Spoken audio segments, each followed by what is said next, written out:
يا أيها النبي حرض المؤمنين على القتال إن يكن منكم 20 صابرون يغلبوا 200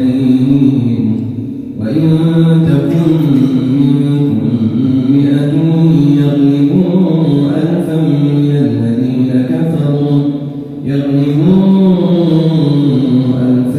من الذين كفروا بأنهم قوم لا يفقهون الآن خفف الله عنكم وعلم أن فيكم ضعفا فإن تكن منكم 100 صابرة يغلبوا 200 وإن يكن منكم 1000 يغلبوا